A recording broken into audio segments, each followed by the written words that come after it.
మనందరికీ డేటాబేస్ అనగానే టేబుల్స్ అందులో ఉండే డేటా గుర్తొస్తుంది కదా.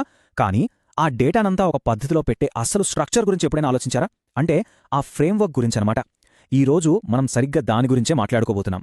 అదే relational schema versus relational instance. వినడానికి కొంచెం టెక్నికల్గా ఉన్నా చాలా సింపుల్. ఒకటి బ్లూ ప్రింట్ లాంటిది, రెండోది ఆ బ్లూ ప్రింట్తో కట్టిన ఇల్లు లాంటిది. సరే, ఒక ఇల్లు కట్టే ముందు వేసే బ్లూప్రింట్కి ఒక డేటాబేస్కి ఏంటి సంబంధం? వింతగా అనిపించొచ్చు కదూ. కానీ ఈ యొక్క పోలిక అర్థమైతే చాలు, ఈరోజు మన టాపిక్ మొత్తం చాలా ఈజీగా అర్థమైపోతుంది. ఆ రహస్యమేంటో చూద్దాం. ఓకే, ముందుగా మనం ఆ బ్లూ ప్రింట్ గురించే మాట్లాడుకుందాం. డేటాబేస్ పరిభాషలో చెప్పాలంటే ఈ బ్లూ ప్రింట్నే రిలేషనల్ స్కీమా అని పిలుస్తాం. సింపుల్గా చెప్పాలంటే ఇదొక ప్లాన్ అన్నమాట. ఏ పెద్ద బిల్డింగ్కైనా ఫౌండేషన్ ఎంత ముఖ్యమో ఏ డేటాబేస్కైనా ఈ స్కీమా అంతే ముఖ్యం. అంటే రిలేషనల్ స్కీమా అంటే ఏంటి? చాలా సింపుల్. ఇదొక టేబుల్కి సంబంధించిన రూల్ బుక్ లాంటిది.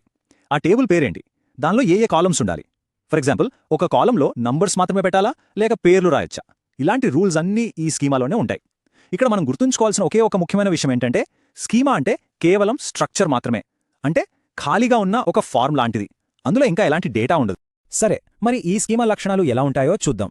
ఫస్ట్ ఆఫ్ ఆల్, ఇది చాలా స్టాటిక్గా ఉంటుంది. అంటే ఒకసారి డిజైన్ చేశాక దాన్ని పదే పదే మార్చరు. ఇది టైంతో సంబంధం లేకుండా ఒకేలా ఉంటుంది. ఇంకా చెప్పాలంటే ఏ టైప్ డేటాను స్టోర్ చేయాలో ఇది చాలా ఖచ్చితంగా చెప్తుంది. ఇదొక శాశ్వత ప్రణాళిక అని అనుకోవచ్చు. ఒక చిన్న ఉదాహరణ చూద్దాం. అనుకుందాం, మనం స్టూడెంట్ అనే ఒక టేబుల్ క్రియేట్ చేస్తున్నాం. దాని స్కీమా ఎలా ఉంటుందంటే, అందులో roll number, name, branch, year అనే కాలమ్స్ ఉంటాయి అని డిఫైన్ చేస్తుంది. చూసారా, ఇక్కడ మనం కేవలం హెడ్డింగ్స్ మాత్రమే చెప్పాం. ఒక్క స్టూడెంట్ పేరు కూడా లేదు. జస్ట్ ఒక ఖాళీ ఫ్రేమ్వర్క్ అంటే. ఓకే, ఇప్పటిదాకా మనం బ్లూప్రింట్ గురించి చూసాం. ఇప్పుడు ఆ బ్లూప్రింట్తో కట్టిన అసలైన బిల్డింగ్ దగ్గరికి వద్దాం. డేటాబేస్లో దీన్నే రిలేషనల్ ఇన్స్టెన్స్ అంటారు. పేర్లోనే ఉంది కదా, ఇన్స్టెన్స్ అంటే ఒక పర్టికులర్ టైంలో తీసిన ఫోటో లేదా స్నాప్షాట్ లాంటిదనమాట. అయితే ఏంటి ఈ రిలేషనల్ ఇన్స్టెన్స్? సింపుల్గా ఒక పర్టికులర్ టైంలో ఒక టేబుల్లో ఉన్న యాక్చువల్ డేటానే ఇన్స్టెన్స్ అంటాం.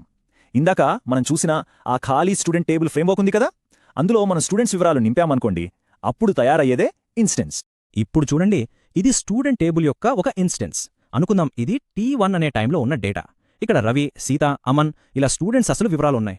సో ఇప్పుడు ఆ ఖాళీగా ఉన్న స్కీమాకి ఇలా డేటాతో నిండిపోయిన ఇన్స్టెన్స్కి మధ్య తేడా చాలా క్లియర్గా అర్థమవుతుంది కదా.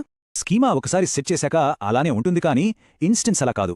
ఇది నిరంతరం మారుతూనే ఉంటుంది. అందుకే దీన్ని డైనమిక్ అంటాం. ఎందుకంటే ఒక కొత్త స్టూడెంట్ జాయిన్ అయినప్పుడు, అంటే ఒక ఇన్సర్ట్ ఆపరేషన్ జరిగినప్పుడు, లేదా ఉన్న స్టూడెంట్ బ్రాంచ్ మార్చుకున్నప్పుడు, అంటే ఒక అప్డేట్ జరిగినప్పుడు ప్రతిసారి ఈ ఇన్స్టెన్స్ మారిపోతుంది.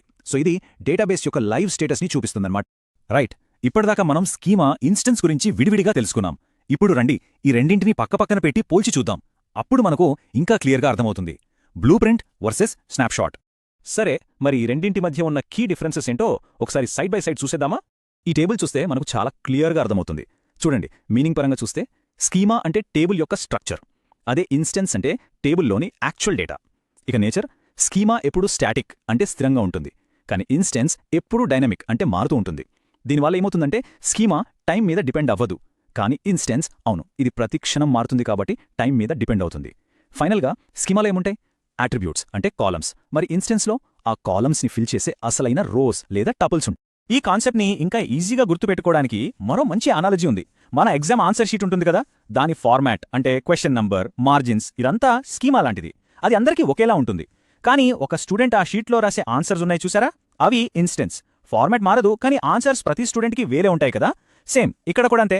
ఓకే, మనకిప్పుడు స్కీమాకి ఇన్స్టెన్స్కి మధ్య తేడా బాగా అర్థమైంది.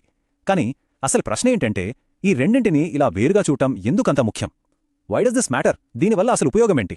దీని వెనుక ఉన్న పవర్ 3 ముఖ్యమైన పాయింట్స్లో ఉంది. ఒకటి, ఫౌండేషన్ ఫర్ డిజైన్.